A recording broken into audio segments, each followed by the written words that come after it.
welcome to my YouTube channel. Today we are going to solve a numerical problem of chapter number 3, 17. So, the position of particular particle as a function of time is given by this function r is equal to 9.60 t I plus 8.85 j minus 1 t square k meter.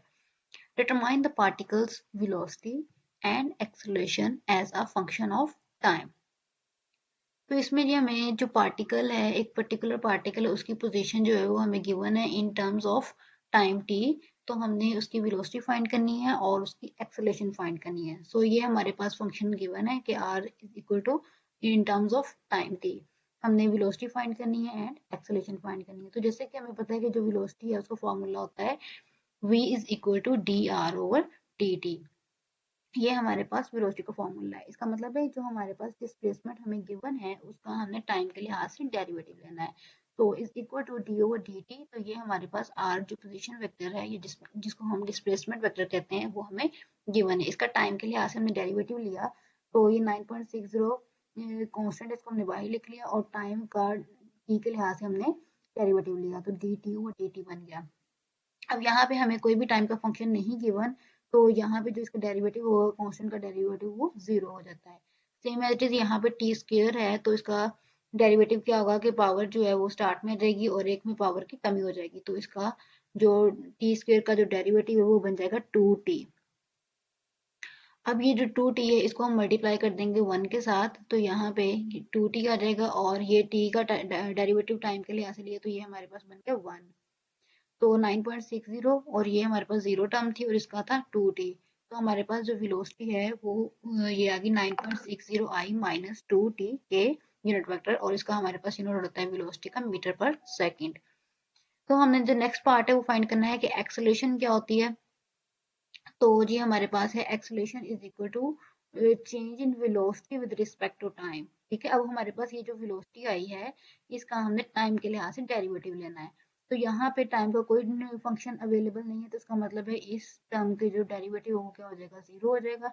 और इसमें हमारे पास just T है तो T का time के लिहाज से derivative लेंगे तो क्या आ जाएगा, 1 आ जाएगा। तो 1 को 2 से मल्टीप्लाई कर देंगे तो हमारे पास 2 आ जाएगा। अब यहाँ पे क्योंकि साइन माइनस का था, दैट्स वाई यहाँ पे हमारे पास क्या आ गया, a is equal to minus 2k metre पर सेकंड स्क्वायर। जो मीटर पर सेकंड स्क्वायर है वो एक्सेलरेशन का हमारे पास यूनिट है।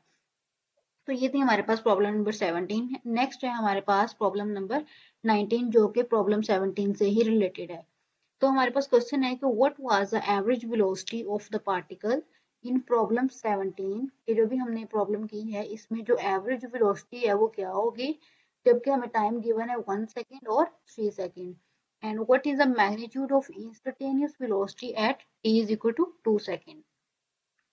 अब देखिए अगर हमने एवरेज वेलोसिटी फाइंड करनी है तो हमें दो टाइम गिवन है। ठीक है, तो जो फर्स्ट प्रॉब्लम थी उसमें हमें आर का फंक्शन जो था वो ऑलरेडी गिवन था। ठीक है, ये जो अब आर फंक्शन है इसमें हमने एक दफा टाइम जो है वो 3 पुट करना है और एक दफा हमने टाइम जो है वो उसमें 1 पुट करना है, ताकि हमारे पास R2 और R1 जो है वो हम फाइंड आउट कर सकें। तो हमारे पास एवरेज फाइंड करने का फॉर्मूला होता है R2 minus R1 over T2 minus T1।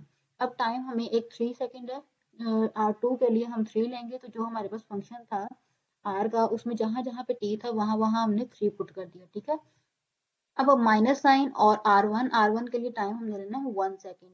तो यहाँ पे हम क्या कर देंगे, टी की जगह पे 1 जो है वो पुट कर देंगे। और इसी तरह T2 माइनस T1 है तो T2 हमारे पास 3 सेकेंड है और T1 हमारे पास 1 सेकेंड है। तो हमारे पास आंसर क्या आ गया, 3 माइनस 1। तो 9.60। अब ये जो है ये भी आई का फंक्शन है और ये भी हमारे पास यूनिट वेक्टर, इन दोनों को हमने कंबाइन कर लिया तो 9.60 हमने बाहर निकाल लिया तो 3 माइनस 1 आई आ गया, प्लस अब ये 8.85 जे है और ये प्लस माइनस माइनस हो गया 8.85 जे। सेम एज इट इज ये हमारे पास 9 बनता है, 3 का स्क्वायर 9, यहाँ पे साइन माइनस का है तो दैट्स वाई माइनस 9 और माइनस माइनस क्या हो जाएगा, प्लस 1 आ जाएगा। तो इसको हमने सॉल्व किया क्योंकि नीचे 2 है तो 3 माइनस 1 करेंगे तो 2 आता है, 2 2 से कैंसिल हो गया तो हमारे पास यही आ गया। ये वाली टर्म जो है ये वैसे ही कैंसिल आउट हो गई है प्लस माइनस के साथ, और यहाँ पे हमारे पास आंसर बचता है माइनस 8k। तो 8k को 2 पे डिवाइड किया तो हमारे पास आंसर आ गया 4k। तो हमारे पास वी एवरेज जो है वो हमारे पास फाइंड हो गई है 9.60 i माइनस 4k मीटर पर सेकेंड। अब सेकेंड क्वेश्चन है कि what is the magnitude of instantaneous velocity at t is equal to 2 second. तो वो जो इंस्टेंटेनियस वेलोसिटी हमने फाइंड आउट करनी है फ्रॉम वेलोसिटी वेक्टर से, ये जो हमने पहले फॉर्मूला फाइंड किया है v is equal to d r over d t, जो प्रॉब्लम नंबर 17 है। तो हमारे पास ये आंसर आया था v is equal to 9.60 i minus 2 t k. तो यही वाला जो आंसर है वो हमने यहाँ पे यूज किया।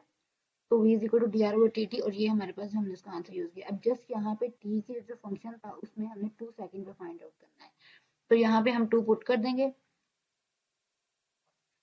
तो हम देखते हैं कि जो v is equal to 9.60 i minus 2, just ये t की जगह पे हमने 2 सेकंड पुट कर देना है, क्योंकि हमने एट 2 सेकंड जो है वो उसकी वेलोसिटी जो है वो फाइंड आउट करनी है।